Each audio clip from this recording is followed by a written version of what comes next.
At this point, we'll now proceed to strand 6 of focusing on teaching and learning, which is learning environment.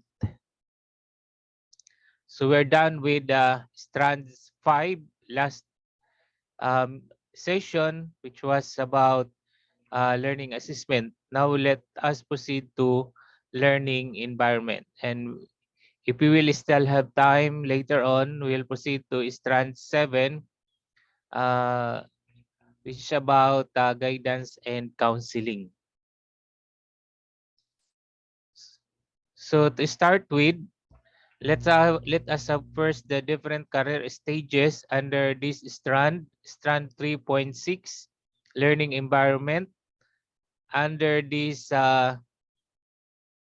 strand, under the career stage 1, the school head is or those who want to become school head is expected or are expected to demonstrate understanding of managing a learner-friendly, inclusive, and healthy learning environment. Under career stage 2, the school head is expected to manage a learner-friendly, inclusive, and healthy learning environment. For career stage 3, the school head is expected to engage the wider school community in maintaining a learner-friendly, inclusive, and healthy learning environment. And for the highest career stage, the school head is expected to empower the wider school community in promoting and sustaining a learner-friendly, inclusive, and healthy learning environment.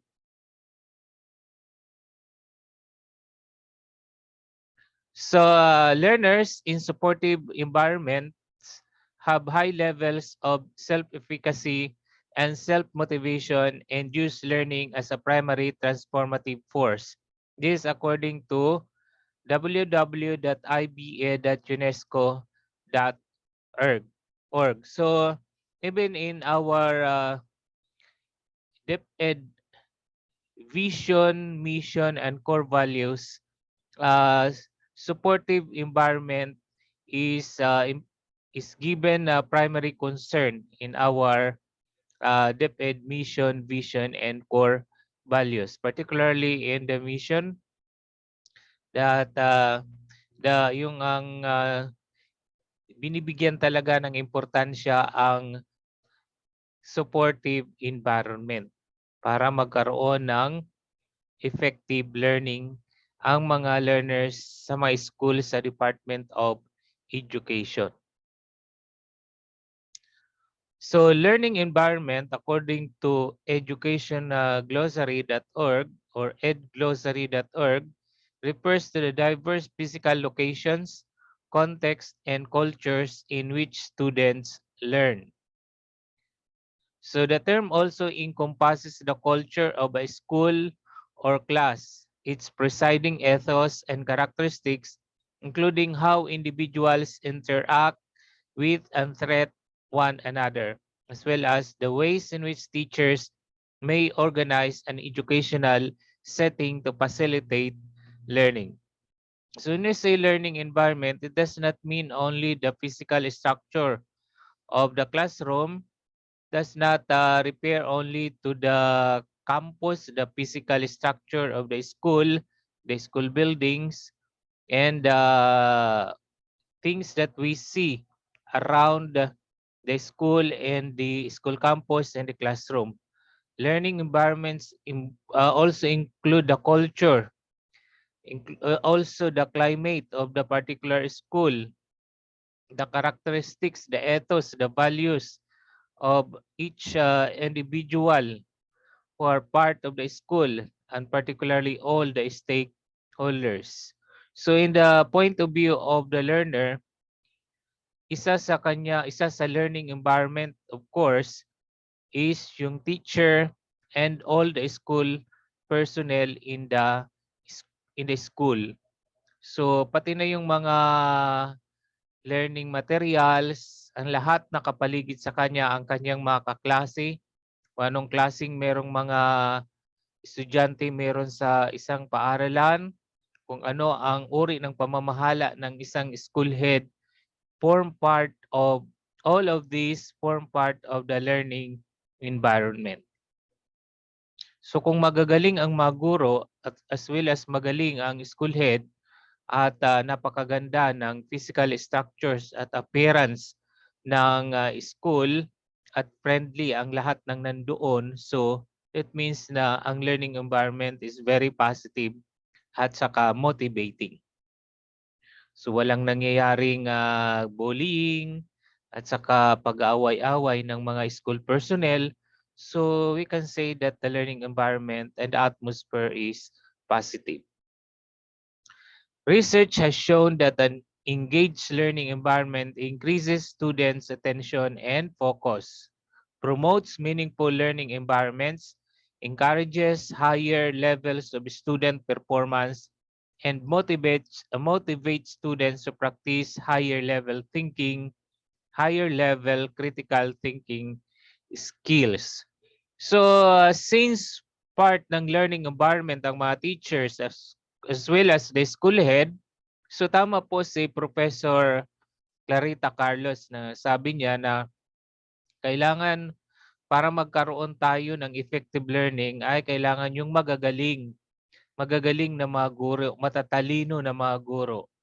At of course, kasama din yan yung mga magagaling at matatalino na mga school heads. Kaya nga sa inquiz talaga mini-measure kung how intelligent, how prepared, and how knowledgeable the school heads, those who want to become school heads, so that when they pass the inquiz, I believe that the Department of Education is quite sure that yung mabinibigyan ng items ng pagiging principal ay mga magagaling at mga knowledgeable about how to effectively manage and lead the school. So I agree with Professor Carlos na kailangan talaga na magkaroon tayo ng mga trained, well-trained at saka high caliber teachers para magkaroon ng effective learning. So of course, kasama po ng mga high caliber teachers and school head ay yung mga other components of learning environments like the equipments and facilities. Malaki rin ang naitutulong sa effective learning ang pagkaroon ng kumpletong facilities. Kasi isa sa hindering factors kasi kung bakit na hindi masyado or hindi 100% na ita-transfer ng magaling na guro ang kanyang knowledge sa skills at kaalaman sa mga learners ay ang kakulangan sa mga learning materials and equipment. Lalo na yung mga laboratory like science laboratory and TVL or laboratory, speech lab, sa language. So magkaagapay po ito. They are equally important. Pero ang pinaka-importante talaga ay magkaroon tayo ng mga well-trained at saka highly knowledgeable teachers because they are part of the learning environment. So on the point of view of the teacher naman, ito ang mga learning environment. So siyempre kasama sa learning environment naman kung si guro ang ang kukunin natin na point of view or point of reference ay kasama diyan ay yung mga learners naman ang magiging environment niya. Kasama yung learner characteristics, content and pedagogy, skills, learning support, resources, assessment. And of course, all these form part the school culture. So this learning environment from a teacher's perspective. Let's focus on learner characteristics. So ano yung mga characteristics ng learner? Learner goals, prior knowledge, digital natives, diversity, and learning contents. So learning goals, of course kasama diyan yung motivation of the learner. So binagyan din ng diin ni Professor Carlos, 'di ba, sa FB na mga post na importante din yung motivation ng learners because they intertwined with they interact with each other. Hindi lang one way. Hindi lang magaling siguro tapos si learner ay hindi motivated. Hindi talaga matatransfer ng maayos yung knowledge ni guro o karon ng effective teaching and learning if the learners are not really motivated to learn. In terms of content, ano yung part ng content? Of course, yung content goals, sources, structure, quantity, depth, and activities. For skills, thinking activities, discussion, skills goals, practical activities. For learner support, counseling, scaffolding, feedback, and other students. For resources naman, yung timely teacher, kung may assistance ba siya, facilities, and technology. And assessment, so projects, e-portfolio. So these are the types of assessment that teacher can give to the learners.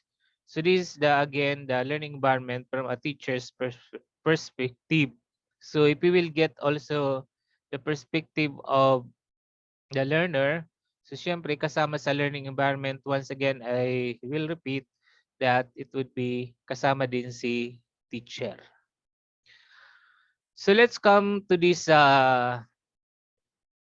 material written by Ali Goni and Selda Al. They are Faculty of Agriculture, Department of Urbanism, Delft University of Technology, the Netherlands.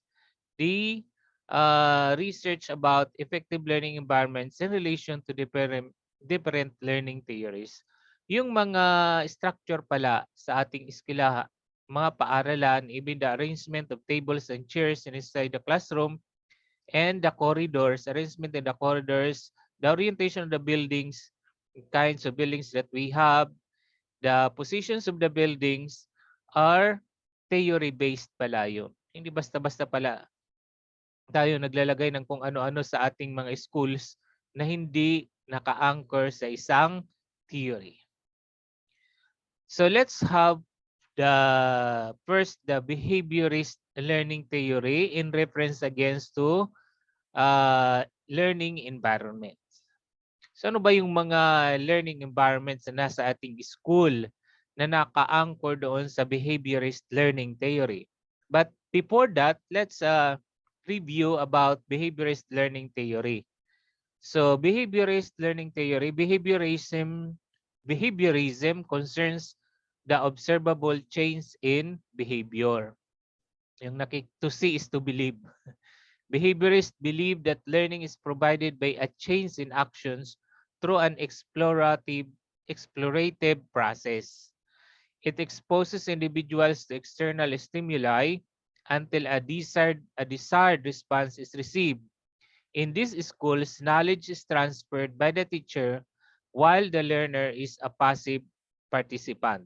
Nevertheless, this knowledge is viewed as objective, factual, and absolute. According to this theory, knowledge can be viewed as a scheme that is symbolic mental constructions that are reorganized or processed in the mind. Thus, school design should create a sphere which stimulates curiosity for exploration. Behaviorist schools are typically framed in a single buildings with several stories. Classrooms are located at one end for new learners and moved to the other end for upper grade level.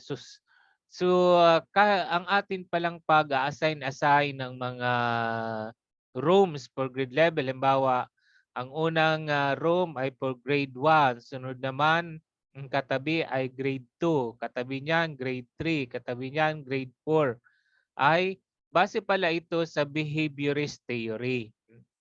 Classrooms are laid out in rows and columns and provided minimal room for flexibility. So, yung arrangement natin sa classroom na rows and columns ay behaviorist, anchored yun sa behaviorist theory. The teacher's desk is the main point of focus and is a control point. Oh, 'di ba ang teacher's desk, yung demonstration table ay nasa sentro o nasa gitna at saka nasa harapan. So that is behaviorist, anchor on behaviorism. Long corridor with two-side classroom is suitable for behaviorist schools.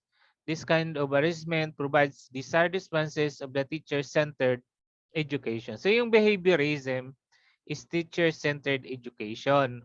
But part of the learning environment that we have still at present, the Department of Education is still anchored on behaviorism. Kahit na we are claiming that our education system is learner-centered. May bahid pa rin ng teacher-centered ang ating mga structure at arrangement sa classroom.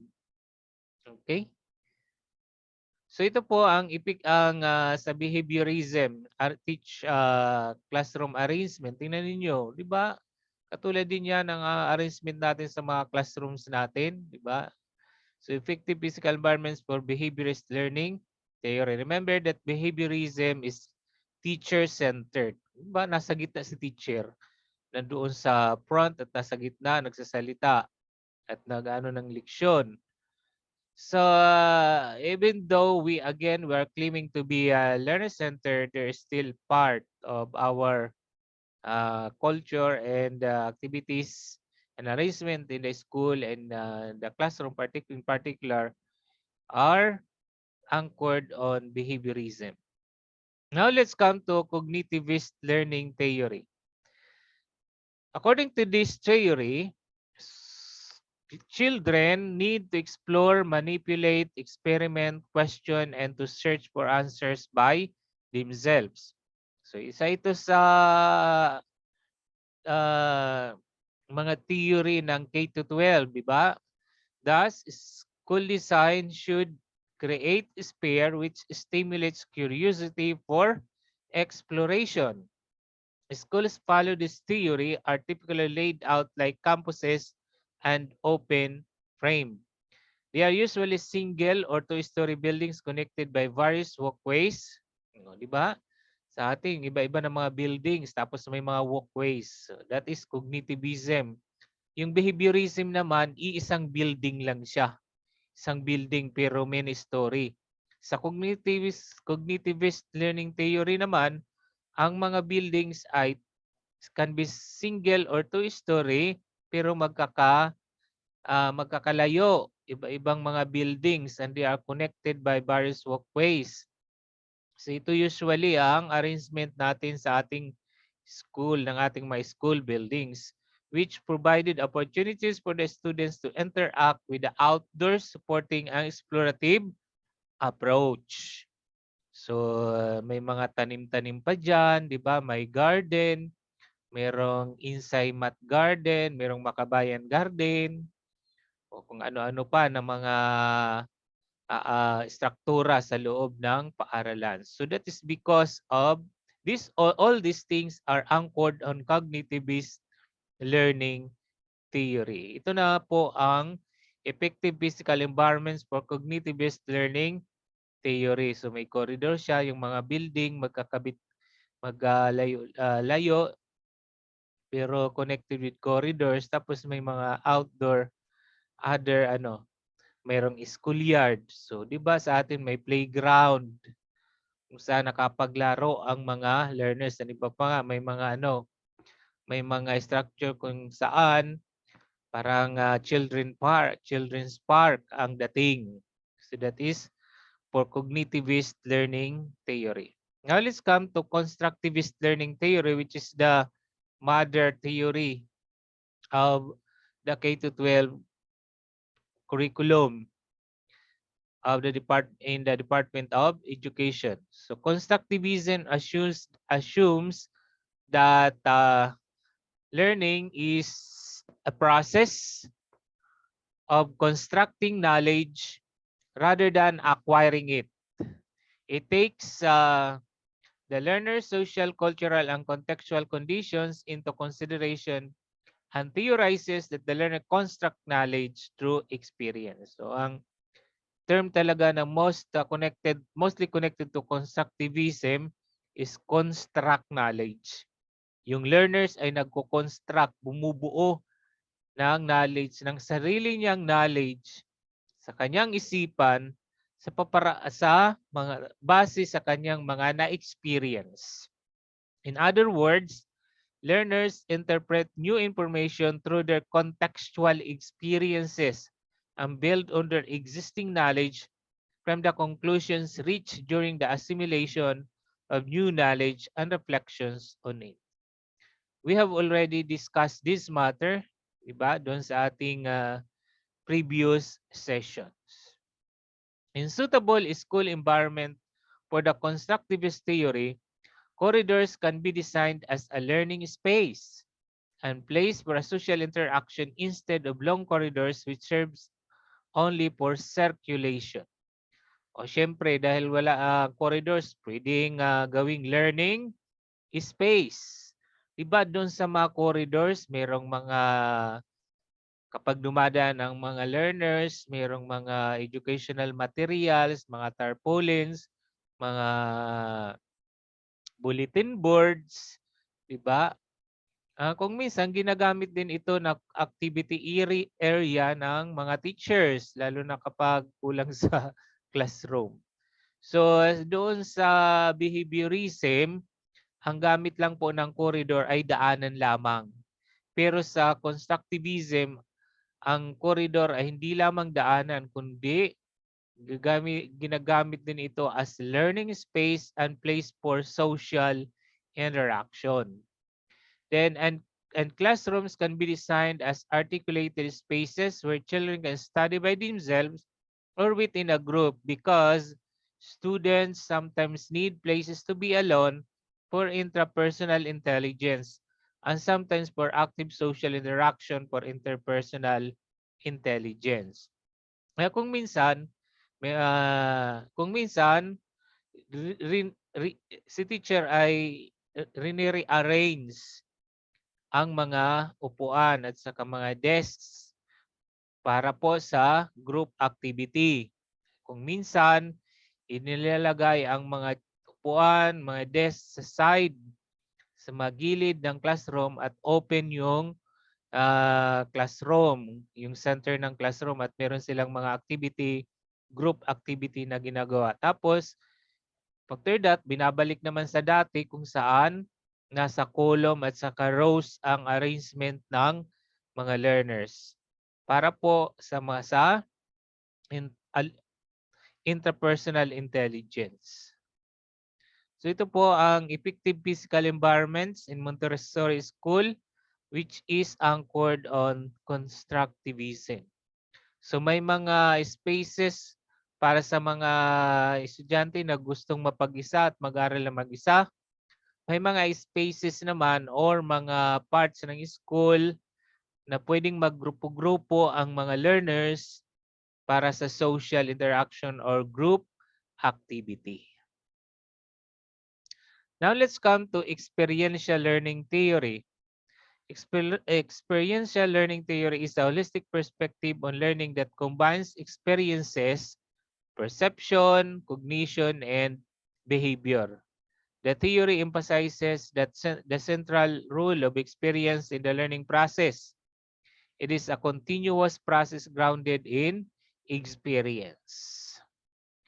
The experiential learning classroom, ano naman ang characteristics ng experiential learning classroom environment as described by Kolb? May provide an opportunity for consciously reflecting on the thoughts, emotions, and behavioral actions and transforming them.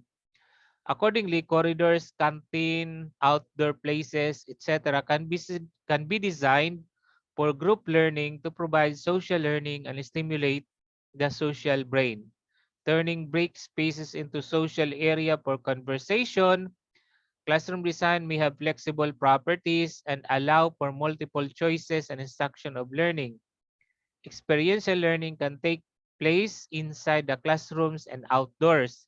Thus, designers should relate the in and outdoor learning. Kaya nga iba-iba po yung mga facilities natin. Meron yung mga sports facilities at saka meron ding mga different gardens at na sa lab of course. So these are according or anchored on experiential learning theory also. So this is the structure, example structure of school environment based on experiential learning theory. Links between the in and outdoor learning spaces. So merong outdoor learning spaces at saka indoor learning spaces. Another theory is the humanistic learning theory. Humanists have priority for human needs and interests. They also believe that it is necessary to study the person as a whole, especially as an individual grows and develops over the lifespan. So, ang proponent naman ito ay si Abraham Maslow, who is a humanistic theorist and explained that every person is born with a set of basic needs as biological and physiological safety, belongingness or love, self-esteem, and self-actualization needs. I believe that when lower needs are fulfilled, the higher level needs are emerged. Tama po ito. Schools following this theory should provide these needs of pupils. Environment firstly should provide the biological and physiological needs like clean air, comfort, temperature, and good lighting. So yung sinasabi natin na conducive, ang ating description ng conducive classroom which has conducive learning atmosphere ay nakabase po yan uh, sa humanistic learning theory. Besides, it should be safe enough for pupils to feel emotionally secured. So yung ating mga child protection policy ay para anti-bullying campaign, yung yung mga violence against women and children campaign at mga guidance and counseling activities para maging emotionally secured ang ating mga learners ay anchored po yan sa humanistic learning theory. Child can feel belonging to his class school if he or she is allowed to personalize his or her environment. That's why classroom can allow maximum amount of independence to realize this. Further, pupils can work on different issues in different groups, at the same time observe what others doing, learn from one another, and make interpersonal relationship. So yung collaborative, magkaroon ng project na group project to develop collaborative values, cooperation and collaboration among learners, that's anchored pala sa humanistic learning theory. So self-esteem, the highest level according to Abraham Maslow, self-esteem requires school environment to be equal for all students so that the child believes that every student has the same rights sa school. Kaya mga tayo merong tinatawag na inclusive education. Meron tayong CFSS, Child Friendly School System. And if he understands that nobody is surpassed by another and every student is equal, he feels being respected by others. For self-actualization, school environment must offer choices of spaces which can reveal students' potential and help pupils to do what they aimed. Halimbawa, gusto ni learner ay maging magaling sa volleyball, dapat magkaroon tayo ng volleyball court. Ang mga learners naman na mayroong magiging masaya at nagiging fulfilled, self-fulfilled sa kapag nakaka-shoot sila ng bola, lalo na 3 points sa basketball, ay so dapat magkaroon tayo ng basketball court. Dapat yung mga magagaling sa ibang sports ay dapat they should be provided with similar equipment and yung mga gamit. Saka yung halimbawa, yung magaling kumanta sa musical naman ng mga students, so dapat meron tayong choir, school choir.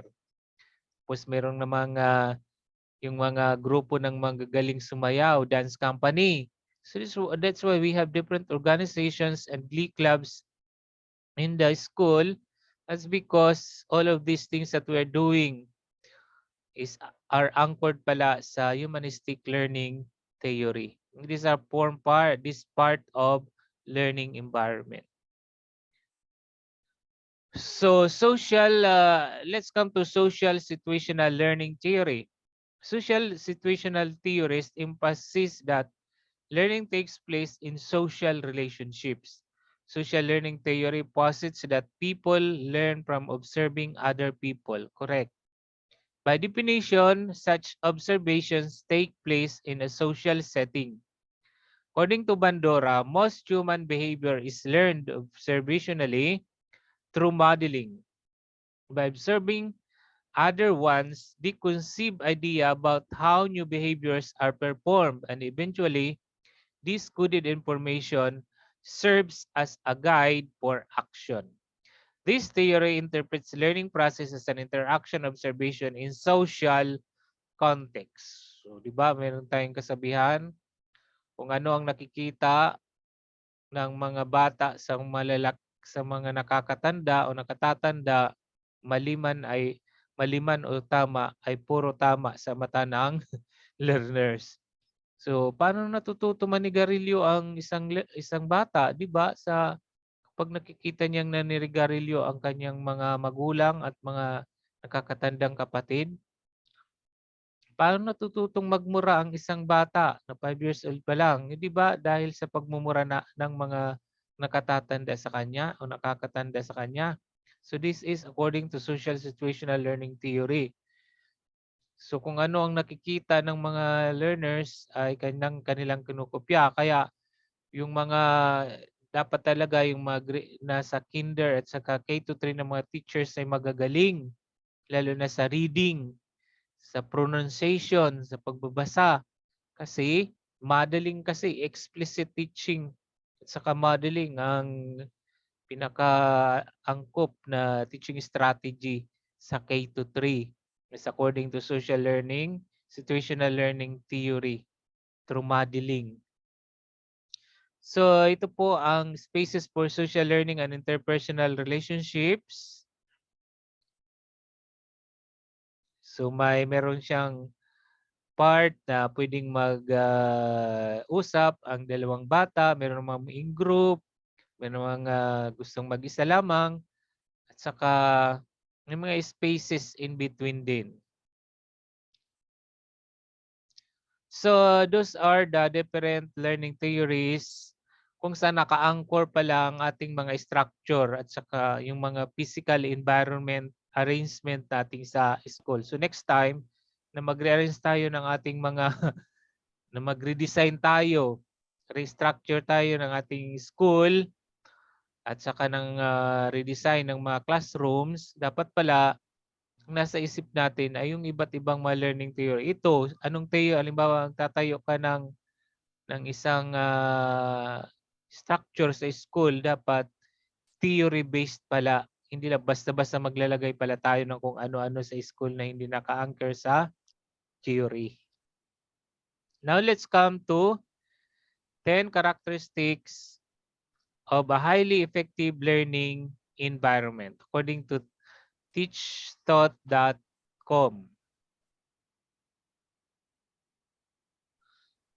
So, number one characteristics of a highly effective learning environment, the student asked more questions than the teachers.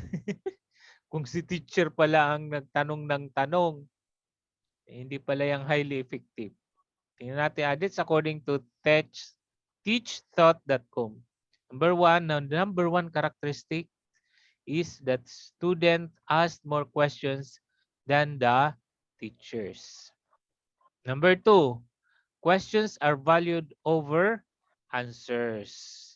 So, mas pinahalagahan ang pagtatanong, ang mga tanong kaysa sagot. So by the teachers, of course, that means that the teacher should encourage more questions from the learner because when the learners ask questions, they learn more. Natututo sila ng marami pa kapag nagtatanong. Kaya yung mga bata natin, mga anak natin na tanong ng tanong, wag nating barahin. Sagot lang tayo ng sagot. Yes. Kung minsan nasagot na natin ang kanyang tanong, may follow-up na bakit? Sagot na natin ang kanyang tanong, may follow-up pa rin na bakit hanggang sa tayo ay nagagalit na.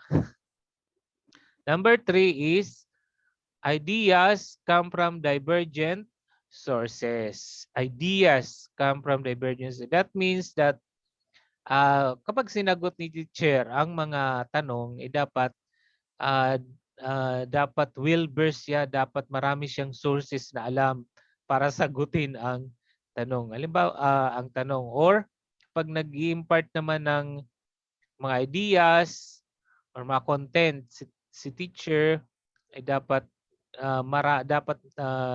it's not only coming from one source but from different sources. Just like what I am doing here in our review, I am not only contented in every session, mga slides, ang mga inputs ay nanggaling sa iba't ibang mga sources.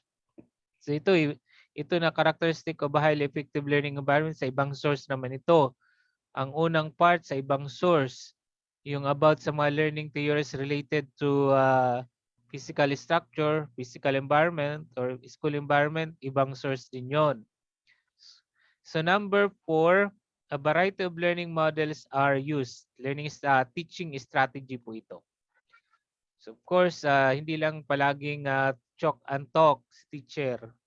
So dapat gumamit din ng iba't ibang activities at saka pedagogy. Number 5, classroom learning empties into a connected community.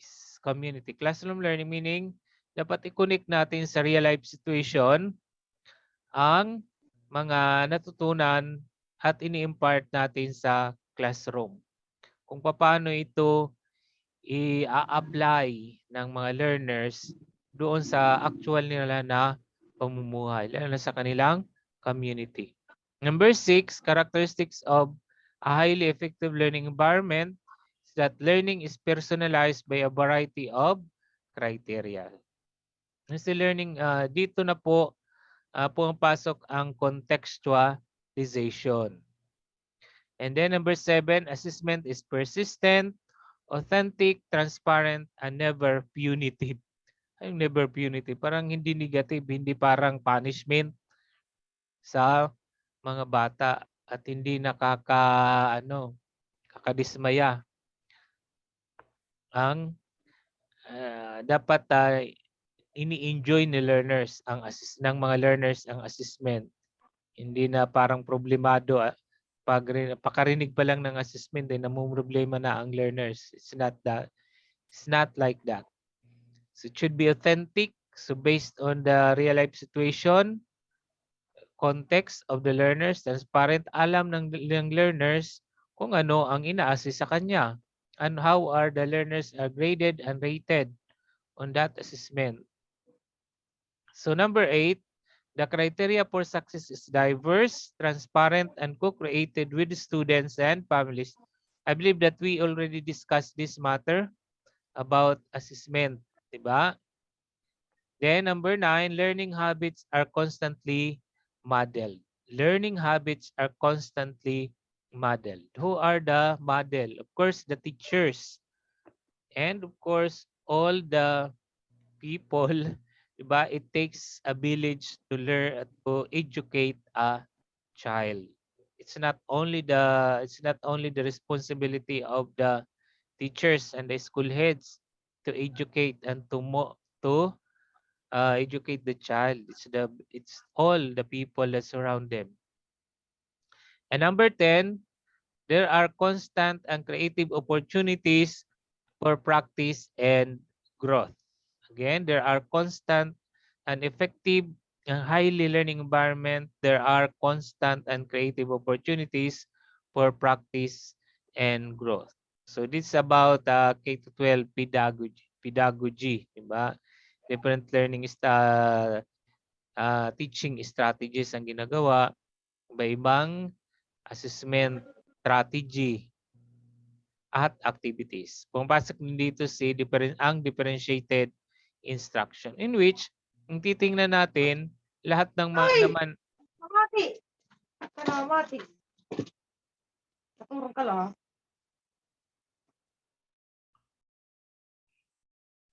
okay, if we will go back to 1, 2, 3, 4, and 5, 6, 7, 8, and 9, and 10, all of these things are part of the K to 12 basic education curriculum that we are implementing here in the Philippines. So that means we have highly effective learning environment in every schools, in every school, deputy school, and even private schools in the Philippines. Lalo na yung napakaganda ng you know what, napakaganda ng mga ng physical appearance ng mga schools natin dito sa Department of Education sa Pilipinas, including lalo na yung mga classrooms, lalo na sa elementary. Naku, hanga talaga ako sa structuring ng mga classroom sa elementary. Napakagaling ng mga teachers. Yung mga nakikita ko na mga classroom sa elementary, well structured, saka conducive to learning.